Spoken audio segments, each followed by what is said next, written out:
subscribe and click the notification bell. Hello, meron ako dito mga lalabs. Takway. Ayan. Takway, malinis na yan. Binili ko yan guys. May suki ako. Dinala na ako dito ng takway sa bahay. So, ayan. Malinis na. Mag-aadobo ako. So, start na tayo mga lalabs. Ayan na yung ating kawali. Lagyan na natin ng mantika. Ayan. At mag-umpisa na tayo mag-isa sa ating takway. Painitin muna natin siya guys para natin ano lang yan mga lalabs ha, bawang sibuyas lang, walang sahog yan guys, walang sahog, walang ibang sahog, tuyo lang talaga yung ano ko dyan guys. Ayan, hinati ko yung bawang kasi may lulutuin pa ako guys. Ayan yung ating lutuin ngayon mga lalabs ko. Takway, masarap yun mga lalabs. Yung iba hindi nakain ito pero favorite ko takway. Gisa lang natin yung ating bawang hanggang sa mag-brown-brown siya mga lalabs. Huwag din masyadong mainit kasi lalabas na yung aroma niya. And saka natin ilagay yung ating sibuyas. Kalahati lang dito sibuyas. Marami yung hiniwa ko eh. May lulutuin pa tayong isang mino guys. Ayan. Hanggang sa malanta yung ating sibuyas. Yan, halo-halo lang. Sibuyas na puti. Medyo mahal na ngayon ang sibuyas guys. So, sa puti, medyo nakakatipid tayo na konti. So, pareho lang naman. Hindi Ayan. kilala itong takway. Puti yung gamit ko takway na ganito.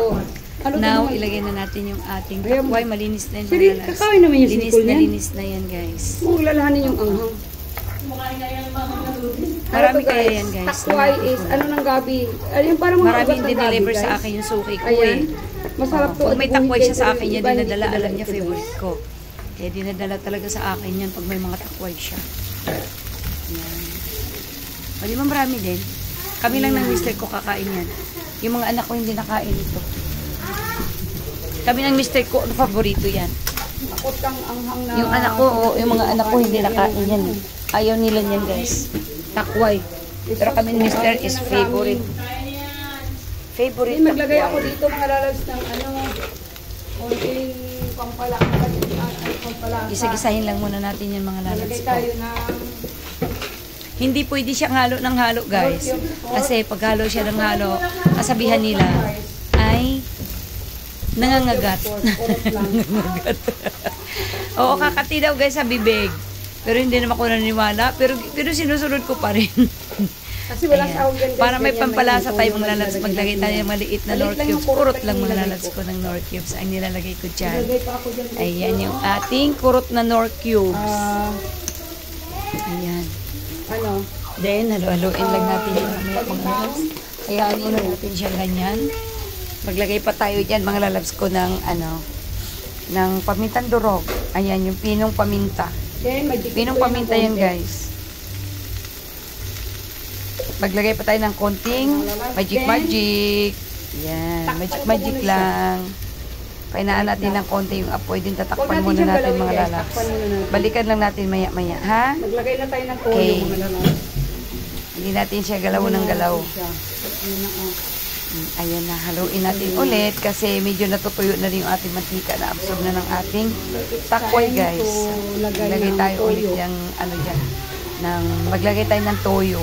Maraming toyo dahil hindi ako maglalagay ng asin. Toyo lang talaga yung panimpla natin dyan, pampaalat guys. No? Yan yung pampaalat natin. Pag ako kasi nag-adobo, hindi ako talaga naglalagay ng toyo.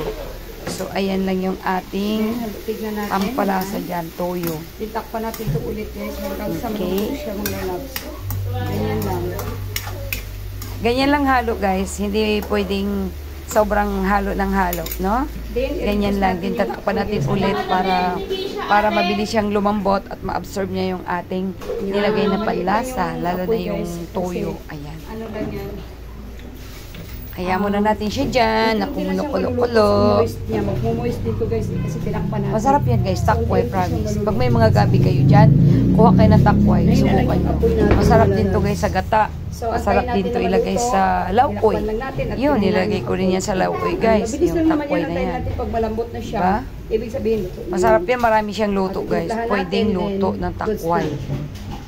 Basta ako kung ano-ano, nilalagay ko. Yan, ganyan, adobo. Din minsan, nilalagay ko sa munggo guys. Nilagyan ng dilis na tuyo. Tapos may gata. Yun, ang sarap din. Or di kaya nilalagay ko sa lauoy. Basta takway guys, kahit anong luto masarap yan guys. Pero the best talaga yung adobong takway. Yan, di ba? Hindi na yan, nagkukulay na siya guys. Nagkukulay na yung tuyo. Masarap, masarap, masarap. Silipin natin guys. Takpan muna natin hanggang sa Tingnan natin lumambot kung yung takway guys. Pisil-pisilin lang natin. Pangit din siya guys ha, pag na-overcook guys. Kasi ano, pagka medyo malambot na pagkipinisa mo yung ganun, pag malambot na guys, goods na yon. Pero siya medyo matigas pa, kaya hayaan mo natin siya dyan ng konti. Absorb niya na yung toyo. Ayun na oh. Nagkulay toyo na. Ba, kumapit na ng husto yung toyo guys. Konti lang.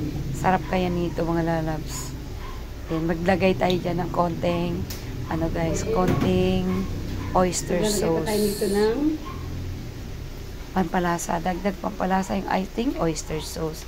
Tapos meron pa tayo dyan liquid seasoning. Di ba ang lagi, dami ni Manang nilalagay na mga pampalasa, pero pakunti-kunti lang naman mga lalabs. Then finally, maglagay tayo diyan ng, yan yung final na, ano natin, final na ingredients na ilalagay. Maglagay tayo ng suka guys. So, hindi ganyan lang muna ha, hindi natin gagalawin kasi sabi nila, pag ginalawan mo yan na kalalagay mo lang ng suka, may hilaw na yung suka, aasin siya guys. So hayaan lang natin siya na ang tawag nyo, mag-evaporate yung suka hanggang sa kumulo yung suka dyan guys. Pakuluin lang natin yan. Ayan lang natin, huwag nating galawin. Tingnan nyo guys, no? Ang sarap. Kahit ako natatakam na ako sa niluluto ko eh. Pag ito ulam namin guys, no? Kahit wala ng partner. Thank you. Ito lang talaga adobong sitaw. Goods na siya mga lalabs. Diba? Thank you for watching. Please like and share. Thank you.